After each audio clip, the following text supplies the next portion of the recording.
ETF index mutual funds నేర్చుకుని stock మార్కెట్లో రాణించాలనుకుంటున్నారా? వెంటనే ఈ నెంబర్కి కాల్ చేయండి.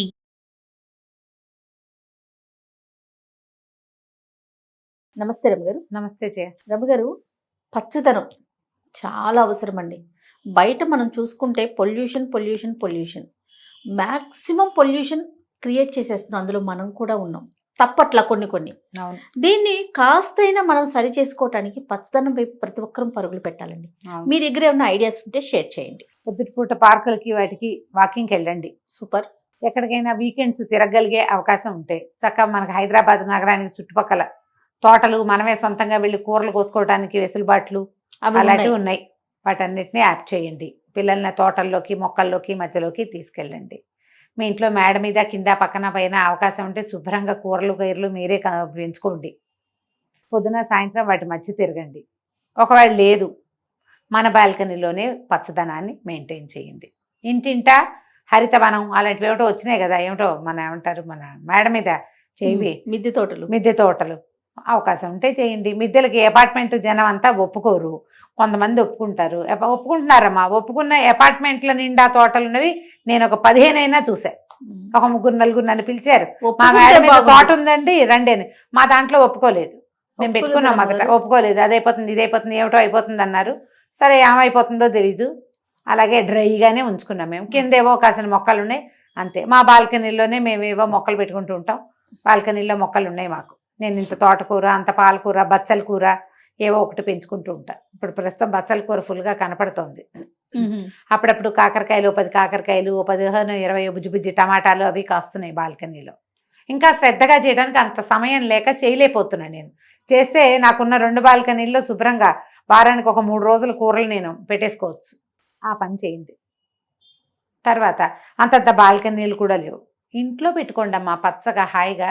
ఇండోర్ ప్లాంట్లు ఎంత బాగా వచ్చినాయంటే ఇప్పుడు ఈ వేళ్లాడేవి, నీళ్లల్లో పెట్టుకునేవి, తక్కువ నీళ్లు పోసినా సరిపోయేది, ఏటెల్లకాలం పచ్చగా ఉండేవి. ఈ స్నేక్ ప్లాంట్ అని, మనీ ప్లాంట్స్ అని ఎన్ని రకాలు వచ్చినాయో జయ. అవన్నీ కూడా ఏంటంటే గ్రీనరీ కంటికి మంచిది మొదటిది. ఇంట్లో వాతావరణం ప్రశాంతంగా ఉంటుంది రెండోది. మూడోది ఆక్సిజన్ సప్లై బాగుంటుంది. పొల్యూషన్ని కొంత అవి లాగేస్తాయి. మనకి వాతావరణంలో ఉన్న కార్సినోజెనిక్ థింగ్స్ని, అంటే క్యాన్సర్ కారకాలైనటువంటి ఒక రకమైన డస్ట్, వాటిని ఈ మొక్కలు లాగుతాయి. ఇవి కంట్రోల్ చేస్తాయి. వీటిని పిల్లల్ని పెంచినట్టు పెంచుకోవాలి. కుక్కల్ని పెంచటల్లా మీరు? అందరి ఇళ్లలోనూ కుక్కలే. ఆ కుక్క బొచ్చు ఇల్లంతా బొచ్చే. కుక్కలు మంచాల మీద ఉంటాయి, సోఫాల మీద ఉంటాయి, పూజ గదుల్లో ఉంటాయి. బొట్లు పెట్టేస్తున్నారు వాటికి. వైష్ణవనామాలమ్మా, నిజంగా వెంకన్న బాబులాగా ఉంటాడట. బొట్టు పెడితే వెంకన్న బాబు అయిపోతాడు కుక్కరాముడు. ఏమనాలి, నిజంగా. మొక్కలు పెంచండి చక్కగా, దాన్ని పెంచుకోండి. కుక్కలు పెంచుకుంటే మీ ఇష్టం, చేసేదేం లేదు. అదే కదా, చేసేదేం లేదు. కానీ వాటన్నిటితో పాటు వాటిని మానేసి పెంచండి అని నేను అంటలేదమ్మా, అవన్నీ మీ ఇష్టం. కానీ మొక్కలు పెంచండి. అవునవును. ఇండోర్ ప్లాంట్స్ మాత్రం ఇంట్లో 4 పక్కల ఏ పక్కకు చూసినా మనకి ఏం కనపడతాయి? చెక్కలు. అవునండి. ఇనప సామాన్లు అవేగా ఉన్నాయి. ఫర్నిచరేనమ్మా, ఎక్కడ చూసినా ఫర్నిచరే. వంటింటి నిండా సామాన్లే, మనకి గదుల నిండా సామాన్లే, బీరువాలు, అల్మర్లు, షావి, ఇవి పుస్తకాల ర్యాకులు ఎన్నున్నాయి కదా. వాటితో పాటు ఆ ర్యాకుల మీద అక్కడక్కడ చక్కగా బాటిల్స్ అన్ని నీళ్లు పోసి, ఎక్కువగా నీళ్ళు అవసరం లేని మొక్కల్ని ఇళ్లలో కనుక పెట్టుకుంటే మనం ఎక్కడికైనా వెళ్ళినప్పుడు సస్టైన్ అవుతాయి. అట్లాగే పాపం వాటికి కూడా వచ్చేసినాయి అమ్మగారు. 1 వీక్ వరకు మనము వాటర్ పోయికపోయినా తీసుకునేలాగా ఫుడ్ వచ్చినాయి. ఆ మార్గాలన్నిటినీ వాడుకోండి. ఎంచక్క మనసుంటే మార్గం ఉంది అంతే. మరి నేను అనుకుంటే కుక్కల్ని వాటిని పెంచుతారా? వీళ్ళు ఊరు వెళ్తే ఆ కుక్కని ఏం చేస్తారు? పక్కన వాళ్ళకో వీళ్ళకి ఇవ్వటం. ఇప్పుడు కేర్ సెంటర్లు వచ్చేసినాయి అమ్మగారు. వాటికి కూడా వచ్చినాయి కేర్ సెంటర్. ఎవరు లేరు ఆప్షను, ఏం చేస్తారు? కేర్ సెంటర్లో వదిలి వెళ్తున్నారు. ఖర్చు విపరీతమైన ఖర్చు కదా.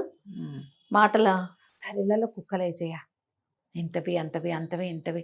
అపార్ట్మెంట్లలో ఇంతంత పెద్ద పెద్ద జర్మన్ షెపర్డ్స్ అని పెంచేస్తున్నారు. పాపం దానికి ఆ కాస్త ప్లేసు ఆ జీవానికి ఎలా సరిపోతుంది అనుకోవట్లే. ప్రేమగా చూస్తున్నాం అనుకుంటారు. మీ ప్రేమ దొంగలదోలా వాళ్ళకి. వాటికి ఎంత ప్లేస్ కావాలమ్మా. చిన్న చిన్న అపార్ట్మెంట్లలో కూడా పెద్ద పెద్ద కుక్కలను చూశాను నేను. దాని బొచ్చు ఇంట్లో సమస్తమైన చోట్ల దాని బొచ్చే పాపం. బొచ్చురాల కన్నా ఏం చెయ్యాలో సరే కుక్కల గోలతో మనకి మొక్కల గోలే కావాలి. మొక్కల్ని పెంచండి, పిల్లల్లో ఈ సరదాని పెంపొందించండి. ఎస్. వాడి పైగా ఆవిడెవరో మొన్న ఒక ఇది చూశాను ఇన్స్టాలో, మా ఆయన నేను పొట్లాడుకున్నప్పుడు ఒక మొక్క పెట్టడం ప్రాక్టీస్ చేశాను నేను అని చెప్పి వాళ్ళ వెనకాల చూపిస్తాను, పెద్ద అడవి ఉందన్నమాట. అవునా? రోజు కొట్టుకుంటారు, రోజు ఒక మొక్క పెడతారన్నమాట. ఓ, వాళ్ళు బాగుంది. కొన్నాళ్ళకి ఏముంది, అడవులు వనాలు వస్తాయి కదా, అట్లాంటి అలవాట్లు కూడా ఏమైనా చేసుకోండి. పిల్లలకి వాళ్ళ బర్త్డేలకి ఏమైనా గిఫ్ట్లు ఇచ్చేటప్పుడు సొంతానికి ఒక మొక్క కొనిపెట్టండి. అబ్బా సూపర్ అమ్మగారు ఈ ఐడియా. ఆ మొక్కను పెంచుకుంటారు వాళ్ళు శ్రద్ధగా. అదేదో ఒక సినిమాలో ఆ అబ్బాయిని కారుతో గుద్దేస్తుంది, ఆ కారుతో గుద్దినందుకు కాంపన్సేటరీగా ఇది ఎంతో ఇష్టం, అమ్మా నాన్న కంటే ఈ మొక్క అంటేనే ఇష్టం అని నీకు తెచ్చిస్తున్నానని మొక్కను తెచ్చిస్తుంది. ఓహో. అమ్మా నాన్న కంటే ఎక్కువ ఇష్టం వద్దు, అమ్మా నాన్నతో పాటు మొక్కలు ఇష్టం ఉండేలాగా వాళ్ళ సొంత మొక్కలు, వాళ్ళ మొక్కకు వాళ్ళు పేరు పెట్టుకోవటం, ఏదైనా గింజలు వేసుకోవటము, చిన్న చిన్న గింజలు నాటటము ప్రాక్టీస్ చేయించండి. రిటర్న్ గిఫ్ట్లు అన్ని మొక్కలు చేసుకోండి హాయిగా. అబ్బా సూపర్ ఉంటుంది అసలు. మీ ఇంట్లో ఫంక్షన్ తలా ఒక తులసి మొక్క ఇవ్వండి, మీ ఇంట్లో పూజ తలా ఒక మందార మొక్క ఇవ్వండి. వాళ్ళని వెళ్ళి పలకరించడానికి వెళ్తాం, ఇంతంత బొకేలు పుచ్చుకెళ్తాం, తెల్లవారేసరికల్లా బయట పారేస్తాం ఆ పువ్వులు. అవును రమ్మగారు. కాకంటే చక్కగా ఒక మొక్క ఇవ్వండి. ఈ మధ్య 2-3 ఫంక్షన్లలో నేను మొక్కలే అందుకున్నాను జయ, వాళ్ళని బాగా మెచ్చుకున్నాను. కాకపోతే వాళ్ళు ఇచ్చిన మొక్క పోయింది, నేను ఆ కుండీలో ఇంకో మొక్క పెట్టుకున్నాను. పోనీ ఆ మొక్క పోతే మనం ఇంకొకటి పెట్టుకోవచ్చు కదా, చక్క కుండీ ఇచ్చారు. ఎప్పుడో సత్యవాణమ్మ గారు కూడా ఏదో ఫంక్షన్ అప్పుడు అలాగే తలా ఒక తులసి మొక్క ఇచ్చారు. నేను కూడా మా ఇంట్లో ఫంక్షన్ తులసి మొక్కలే ఇచ్చాం. ఏదో ఒక మొక్క ఇవ్వండి హాయిగా. అవి ఇళ్లలో పెంచుకునే రకం మీరు కాస్త ఖరీదు పెట్టినా దానికి మరణం లేదు, అంత తొందరగా పోవు, ఆకుపచ్చగా ఉంటాయి. మంచి కుండీ కొనిపెట్టండి, లేదా మట్టి కుండీలోనే అవే కొనేసేయండి. జేళ్ళు అవి ఉన్నాయి కదా, అవి అసలు పోవు, హ్యాంగింగ్ పర్ల్స్ అని అసలు పోనే పోవు. ఎక్కడైనా వేళ్లాడేసుకునే రకంవి కొనిపెట్టండి, వాకిట్లో వేళ్లాడేసుకుంటారు, ఆకుపచ్చగా ఉంటుంది. నేను ఈ పక్షులు వస్తే బర్డ్ ఫీడర్ ఒకటి తగిలిచ్చా జయ, ఆ ఫీడర్కి ఒక్క పక్షి కూడా రాదు నా దగ్గరికి. దాన్ని చూస్తుంటా, అది నాకేసి చూస్తుంటుంది అంతే, ఏమిటో రావట్లేదు అనుకుంటా. కానీ ఈ 2 హ్యాంగింగ్ మొక్కలు ఉన్నాయి.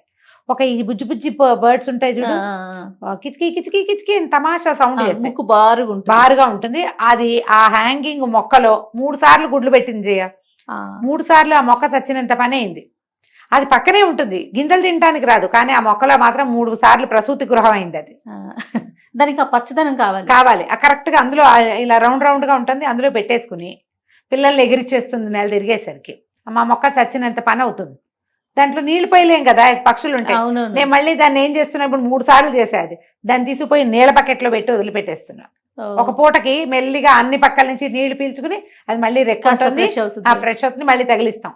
ఇప్పుడు 3 సార్లు అయింది అట్లా. ప్రసూతి నిలయం అయిందా? ప్రసూతి గృహం. నాకు గొప్ప సరదా, ఆడపిల్లలు లేరు కదా, పురుళ్ళు పోయటం అవి మన జీవితంలో అవదు, పోనీ ఇదైనా అయిపోతుంది. మీరు బర్డ్స్ వస్తాయి, ఇంట్లో ఒక ప్రశాంతమైన వాతావరణాన్ని నెలకొంటుంది. ఇలా ఆలోచించండి తప్పకుండా. చిన్న చిన్న కుండీల్లో పిల్లలతోటి వాళ్ళ పేరుతోటి గింజలు వేయించడం. పిల్లాడి పేరు ఏదో రాంబాబు అనుకో, రామ్ ఆర్ రాసి దాంట్లో వేయండి గింజలు. ఆర్ షేప్లో మొక్కలు ఎదుగుతాయి. పిల్లల్ని సర్ప్రైజ్ చేయొచ్చు వాడి బర్త్డే నాడు. ముందు మన ఆరోగ్యానికి కదా రమ్మగారు, ఆరోగ్యానికి మంచిది. తర్వాత మైక్రోగ్రీన్స్ పెంచటం. మైక్రోగ్రీన్స్ కూడా చాలా సరదాగా ఉంటుంది, రెండోది హెల్దీగా కూడా ఉంటుంది. ఇలా ఏదైనా చేసి మీ ఇంట్లో చిన్న దాంట్లో అయినా తక్కువ ప్లేస్ ఉన్నా కూడా 4 మూలలా 4 మొక్కలు పెట్టైనా సరే ఒక పచ్చదనాన్ని ఇంట్లో క్రియేట్ చేసుకోండి. దీనివల్ల మీకు పాజిటివ్ ఎనర్జీ వస్తుంది, ఆ వాతావరణం ఆరోగ్యకరంగా మారుతుంది, మీకు మనసుకి ఒక ఉల్లాసం వస్తుంది. గ్రీన్ కలర్ని చూస్తే కంటికి చాలా మంచిది. ఫోన్లు చూసి చూసి ఉంటామా, రోజులో ఒక అరగంట గంట అయినా మొక్కల దగ్గర గడిపితే కళ్ళకి మంచిది, పిల్లలు కూడా మంచిదే, కళ్ళకి ఒంటికి. ఇలా ఆలోచించి ఈ పని చేయండి తప్పకుండా రమ్మగారు. నమస్తే. నమస్తే.